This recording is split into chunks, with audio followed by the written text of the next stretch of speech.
Doctor साहब, शौकत तरीन साहब ने आज बताया कि 12 जनवरी से कबल IMF की तमाम तर शराइत जो हैं वो पूरी करेंगे और मंगल के रोज़ हुकूमत भी बिल पेश करने जा रही है कौमी असम्बली पार्लियामेंट में। ये बिल्स क्या हुकूमत मंजूर कर पाएगी? चूंकि अपोजिशन का भी एक प्रेशर है, क्या आप समझते हैं कि कामयाब हो पाएगी इस बार भी हुकूमत? देखें, बड़ा पहले तो ये जो मुख्तलिफ बयानात वगैरह आ रहे हैं, और ये बयानात जो है बाज़ दफ़ा सुन के तो मुझे तो थोड़ा सा मैं तो समझ नहीं पाता इस किस्म की पेचीदा किस्म की जो बातें हैं। और उसमें ये है कि जैसे वज़ीर आज़म साहब ने कहा, वो तो बात समझ में आ गई कि उन्होंने कहा कि जी वो मियां नवाज शरीफ साहब को वापस लाने की कोशिश हो रही है। जी। और यकीनन कोशिश हो रही है, वो तो हम काफ़ी अर्सा पहले कह चुके हैं। लेकिन ज़ाहिर है कि वज़ीर आज़म साहब ने हमारी बात सुन के तो नहीं कहा। वज़ीर आज़म साहब ने तो परसों ही बात की, 2 रोज़ पहले। तो मैंने वही बात फिर पूछी कि ये बात किसने वज़ीर आज़म साहब को बताई है। तो खैर वो इतला मिल गई कि एक इंतहाई अहम शख्सियत ने वज़ीर आज़म साहब को, नाम ना पूछो, बस एक अहम शख्सियत, जो मुल्क में जो अहम शख्सियात में से एक शख्सियत ने वज़ीर आज़म साहब को बताया सही। कि ऐसा है कि नवाज शरीफ साहब को वापस लाने की कोशिश हो रही है। अच्छा, उसके बाद फिर सवाल ये है कि ये फिर सवाल से सवाल निकलते हैं ना, कि जब वज़ीर आज़म साहब को ये बताया गया कि मियां नवाज शरीफ साहब को वापस लाने की और सज़ा ख़त्म करवाने की कोशिश हो रही है, तो फिर वज़ीर आज़म का क्या जवाब था? वज़ीर आज़म ने आगे से कैसे रिस्पॉन्ड, कोई जवाब तो दिया होगा ना वज़ीर आज़म। उन्होंने कहकर कहा कि PM साहब, ये जो है आप हमको बता रहे हैं कि नवाज शरीफ साहब की सज़ा ख़त्म हो रही है, ये करवाने की कोशिश हो रही है, और उनको जो है वो वापस लाने की बातचीत चल रही है। तो फिर वज़ीर आज़म साहब ने आगे से क्या कहा, उसको भी छोड़ देते हैं सवाल। लोग सोचें उस पर क्या क्या बात है, क्योंकि उसके बाद फिर उन्होंने ये तर्जुमानों के इजलास में बात की, वहाँ से बात चली। अच्छा, उसके बाद शेख रशीद साहब ने भी आज भी बात की जी कि जी नवाज शरीफ बिल्कुल। आना चाहें तो हम उनको वीज़ा देने को तैयार हैं। हालांकि शेख रशीद तो भाई हैं मेरे, कल मेरी उनसे बड़ी तफसीली ऑफ द रिकॉर्ड बात हुई। 12 बात यह है कि अगर तो वीज़ा की तो ज़रूरत नहीं है उनको, तो वो तो वीज़ा तो उनको ख़त्म हो गया हुआ है गालिबन। तो जी। उनको तो लेकर आना था हुकूमत ने, तो वीज़ा देकर कैसे लाया जाएगा उनको? हाँ। तो उनका तो पासपोर्ट भी ख़त्म हो गया, पता नहीं क्या हो गया हुआ है। बहरहाल, तो अब यानी कि वो अपनी मर्जी से यानी जब आना चाहेंगे, तो ये शेख साहब ने इस तरह से मैसेज दिया जो मुझे लगा कि भैया जब भी आना चाहें तो हम उनको वीज़ा दे देंगे। तो ये तो कोई इशू नहीं था। इशू तो ये था कि उनको वापस लाना है। लाना था, हम्म। उनको लाना था। ठीक है, या तो जाने नहीं देना था। वो क्या था, पकड़ो मत जाने दो, या पकड़ो मत जाने, ऐसे कुछ था, ऐसे बच्चे करते थे आपस में। अच्छा, तो बात यह है कि उनको तो लाना था। हम्म। तो अब ये हो रहा है कि वो जब आना चाहें तो हम उनको वीज़ा दे देंगे और पासपोर्ट भी दे देंगे। अब ये कितनी ज़बरदस्त सहूलत है, जब भी आना चाहें। तो ये तो कमाल हो गया मियाँ टिकट भी साहब की। देंगे डॉक्टर हाँ, साहब, शेख टिकट भी रशीद देंगे, साहब। हाँ, होटल का स्टे भी देंगे, चाहे पता नहीं क्या कुछ देंगे। हम्म। अच्छा नहीं, लेकिन ये तो अजीब सी बात हो गई ना। अच्छा चले, अब एक बात, तो फिर वज़ीर आज़म साहब का क्या रिस्पॉन्स है, एक सवाल ये फिर खड़ा होता है। जवाब मेरे पास है, लेकिन मैं सोचने के लिए छोड़ देते हैं ना लोगों पे। हो सकता है मतलब मेरे पास जो बात पहुंची हो वो गलत हो। फिर उसमें एक दो बातें और बड़ी आम है। वो ये है कि वजीर ये जो अब देखें, कल कौमी सलामती का इजलास हो रहा है। जी। अब ये कौमी सलामती का इजलास इतना अहम इजलास, ये चंद जो बहुत सीरियस मैटर्स डिस्कस हो रहे हैं, तो उसमें से उसमें अस्करी हुकाम भी होंगे, और हमारे सियासी वज़ीर आज़म साहब भी होंगे, मुख्तलिफ वज़रा होंगे, ज़रा होंगे। वज़ीर ख़ारजा होंगे, हम्म। वज़ीर इत्तलात होंगे, जो जो भी उसका बना हुआ फॉर्मेट, NSA होंगे सारे होंगे। अच्छा, अब उससे पहले एक और बयान आया है। वो बयान जो है, अच्छा वो भी बयान जो है, अब देखें ना, बयान कोई मेरे जैसा एक आदमी ऐसी बात कर दे TV पे बैठ के, कोई सेंस नहीं है। अपोजिशन का कोई बात करे, कोई सेंस नहीं है। मगर अब रियासत हुकूमत की तरफ से अगर एक स्टेटमेंट आता है, तो और हुकूमत के एक वजीर की तरफ से कहा जाए कि जी वो बूट जो है उसको लेके खड़े हैं, लेकिन मतलब पॉलिश, लेकिन बूट जो है वो उसको मतलब पॉलिश लगाने की बूट को मोहलत नहीं मिल रही, ऐसा कोई एक बयान आया है मेरे आज या कल में की। और लाइन लगा के खड़े मुस्लिम लीग नून वाले, ऑपोजिशन वाले। अच्छा, अब मसला ये है कि अब ये बात किसने कही?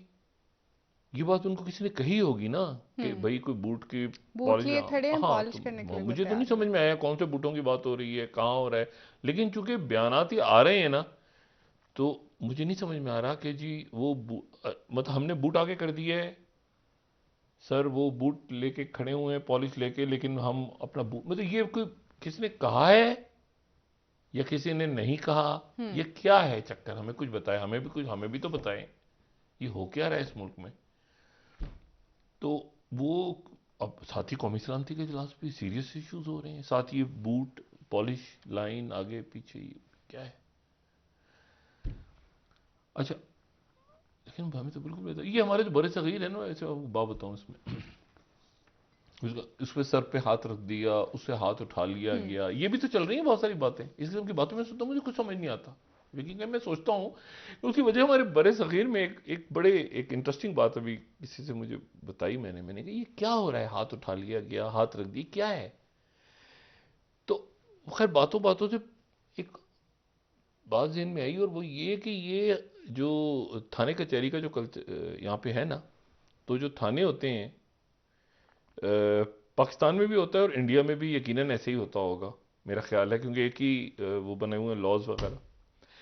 तो उसमें यह है कि एक बाकायदा एक शख्सियत होती है उस थाने में, एक बड़ा अहम किरदार होता है जिसका नाम होता है मुखबर खास। अच्छा, मुखबर तो बहुत सारे होते हैं, एक होता है मुखबर खास।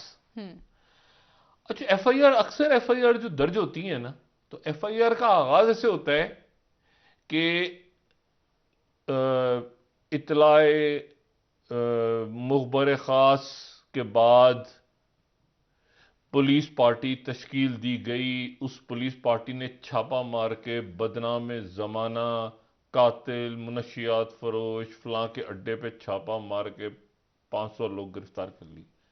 लेकिन वो शुरू होता है बतलाए मुखबर खास। अच्छा, वो मुखबर खास जो है उसका नाम नहीं होता, लेकिन सारी कार्रवाई उस पर होती है।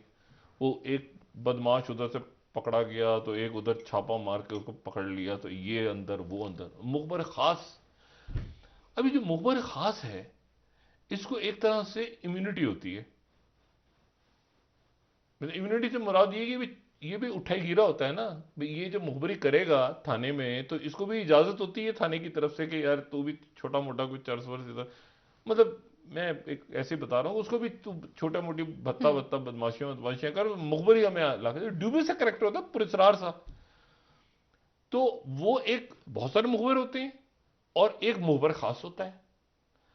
लेकिन फिर एक मरला ऐसा आता है कोई जहां पे वो मुखबर, इसका सियासत से कोई ताल्लुक नहीं, वैसे ही मेरे दिमाग में बात आई। तो ये होता है कि वो मुखबर खास जो है ना, वो जरा कुछ ज्यादा ही पता चलता है, उस खबरें आनी शुरू हो जाती हैं, क्योंकि और भी तो मुखबरों की लाइनें लगी होती हैं ना कि हमें मुखबर खास का ओहदा मिले। वो भी लगे होते हैं लाइन में, बहुत सारे कतार में लगे होते हैं कि यार किसी, तो फिर ये होता है कि वो जो एसएचओ या डीएसपी या इस लेवल पे एक गैर एलानिया सा एक इजलास होता है, मीटिंग होती है, वो तय होता है, उसमें डिस्कस होता है कि यार ये जो हमारा मुखबर खास था ये तो ज्यादा फैल गया है, इसके बारे में तो इतला ही आ रही है कि ये तो, मतलब एसएचओ को साहब को भी कुछ नहीं समझ रहा, थानेदार साहब को भी कुछ नहीं समझ रहा, आईजी साहब को भी कुछ नहीं समझ रहा, उनको डीआईजी साहब कुछ नहीं समझ रहा, मुखबर खास तो ज्यादा फैल गया है। अच्छा, इस मुखबर खास को फिर इसके ऊपर से हाथ उठा लिया जाता है। मैंने आपसे कहा ना, इसका कुछ सियासत से ये, कोई ताल्लुक हाँ, नहीं। हाथ उठाने वाली वहां होता है किस्सा, ये थानों कचहरियों में होता है। या नहीं तो होता। फिर ये होता है कि उस लंगड़े लूले उस चक्के को, उसको बस हाथ उठा लिया जाता है, और जो दूसरे मुखबर छोटे छोटे लाइन में लगे होते हैं जिसने उसको फंसवाया होता है, अच्छा वो मुखबर खास जो होता है ना, वो तो होता है वो कोई कंटुटा ही है ना, तो उसके पास से वो फिर हीरोइनें बरामद हो जाती हैं, फिर उसके पास से जो कत्ल के पर्चे हो जाते हैं, फिर वो दबड़दूस होकर अंदर की पड़ा होता है, और वो इसलिए पड़ा होता है कि वो अपनी, वो कहते हैं ना, अपनी दायरे से निकल चुका होता है, तो उसे हाथ उठा लिया जाता है। थाने वाले कहते हैं उसको उठाओ, तो डालो है उस पर। अच्छा, नीचे से जो है ना, वो कोई फिर एलिवेट हो जाता है मुखबर खास के लेवल पे, तो प्रमोशन हो जाती है। प्रमोशन हो जाती है ना। छोटा कोई नन्ना जो कंटुट्टा है वो एक मेगा कंटुट्टे की शक्ल में फिर आके वो पे मुखबर खास का एक संभालता है, वो फिर सारा काम शाम इलाके का, ये होता है। अब इसका सियासत से क्या ताल्लुक है, कौन से कंटुटों पे हाथ है, क्या है, ये वहां तक तो सुना था मैंने, ये मैं पहली दफा सुन रहा हूं।